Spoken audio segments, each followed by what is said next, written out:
So the story of the napkin dispenser. I promised I'd tell you guys about that. Okay, so last Saturday, there's a guy named Ian, and I used to work with him at my restaurant job, and we, like, basically, you know, when we worked together, we were, like, real goofy in the kitchen. You know, real goofy in the kitchen. I always throw, like, you know, kicks to the face up in the air and stuff in the kitchen. Yeah, I literally, like, almost, like, kick people. I mean, I joke with it, but it's like, you know, it looks like I'm, like, actually going to kick him with it, so it's funny. But, yeah, we used to work together, and we hung out on last Saturday. And what was really cool was, like, you know, we went out for some drinks, and we went to this bar, and, like, I'm a wussy drinker. Like, I really, like, don't drink, like, a lot of beer or anything, or it doesn't take much to really get me buzzed. I'm a light drinker and stuff, so I admit that. I had, like, maybe, like, a beer and 2 or 3 rum and cokes or something that night.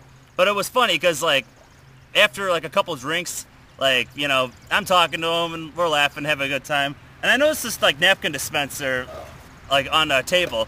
And I don't know why, but I was, like, talking about something, and I was like, that's just stupid, that's just stupid. I took the napkin dispenser, just slammed it down, and it was, like, the funniest thing ever. So, a whole night, like, you know, every time I kept doing it, it was just hilarious. So I was like, you know what, I'm taking this home with me. And then what was funny later was I slammed it down again, and then the bartender, like, came by me, and she was like, you know, are you okay? You know, blah, blah, blah. And I was like, can I take this home with me? Or, like, can I, like, buy it from you or something? Blah, blah, blah. And I think she was, like, kind of, like, afraid of me because, like, you know, obviously no one else in there is slamming a freaking napkin dispenser down. So, she was like, yeah, you can take it with you. So I took it with me. So I probably should give it back, but nah, it's mine.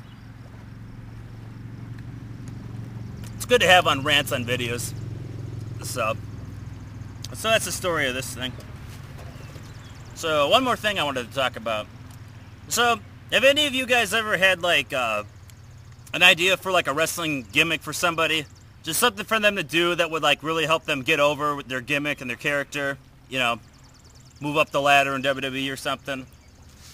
I'm just curious, because I had an idea for, like, this one wrestler. Well, not really like a wrestler on the roster, but maybe, like, a guy that they could get in the future. So basically what his gimmick could be... Oh, there's a guy on a boat behind me. Basically what his gimmick could be is have him, like, smash people in the head with pumpkins. Yeah, like, after, like, backstage or something, just have him, like, attack someone and, like, just pick up a pumpkin and have Jim Ross be like, no, don't do it, oh, God, and smashes the guy in the head with a pumpkin. That would just be awesome, like, an awesome gimmick to have. I mean, I could just see you, like, already, like, you know, selling, like, little jack-o'-lantern pumpkins, like, on, you know, merchandise for WWE or TNA or something. But that would just be a hilarious gimmick. Because, I mean, it's silly and it's funny, but, I mean, it's an original.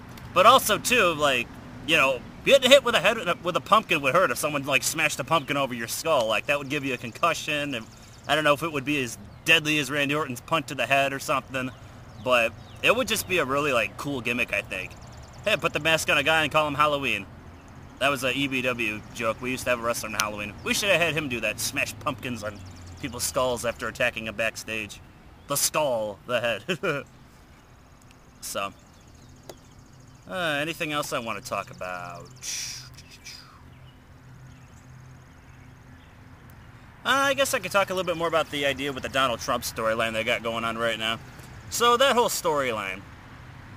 Now, it's not so much I don't mind the idea of having somebody, like, you know, buy Raw and, you know, own it from McMahon or something, doing something different. But why did it have to be Donald Trump, though? You know? The guy's not in wrestling. You know? I really wish they would have... Well, I mean, I couldn't see really Ric Flair doing it. But maybe, like, you know, someone like Eric Bischoff or something, you know, WWE could have reached out to him and been like, hey, you know, we got this storyline or something, or, you know, maybe even, like, they could have brought Paul Heyman back for the idea or something, you know? Or they could have even just had a gimmick, too, that, like, you know, somebody else, like, on the roster, you know, like, I don't know, won the lottery or knows somebody that could buy it, you know? You know, just something different, you know? It would have been cool, but, I mean, them bringing back, you know, Donald Trump for this, it's just for them to try to increase the ratings, and they're not going to.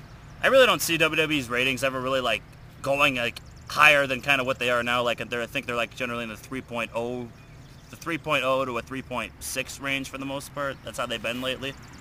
I'm just guessing because I never really see them above like a 4 rating anymore. So, but it's like, you know, I know he's just trying to do it for publicity and stuff, but I don't really see the ratings go up. Now, if they do go up, you know, props to you, Vince McMahon, WWE, but I don't really see them going up. I think it's just kind of stupid they didn't just, you know, push one of their own talents or something. You know, shit. If Ted DiBiase, the $1 Million Man, they could have, like, had, you know, him and DiBiase, like, you know, by Raw or something. I mean, why not? You know, back then, back in the day, the $1 Million Man, Ted DiBiase, was trying to buy the championship from, like, Andre the Giant or something. You know, I think that started that whole WrestleMania 4 tournament or something. They could have did something like that, you know. So, I don't know. Do you guys agree with the Donald Trump storyline? Do you think it's stupid? If you could change it, or if you could have somebody else do it, you know, give me some ideas. So, but yeah, that's all I'm going to talk about right now. And if you guys couldn't see the lake behind me, there you go. See, there's a boat way back there, off in the distance. This lake's actually pretty small. It's a man-made lake. It's there's a lake in Culver. It's called Lake Maxinkuckee. It's like, I think it's like the 3rd largest lake in Indiana or something. Yeah, this isn't even close. There's an episode of Ninja Turtles where like Krang meets, like, we meet the guy that built the Technodrome for Krang or something, and he like makes this thing called like the Annihilator, and it's like, it's not even close to the size of the Technodrome.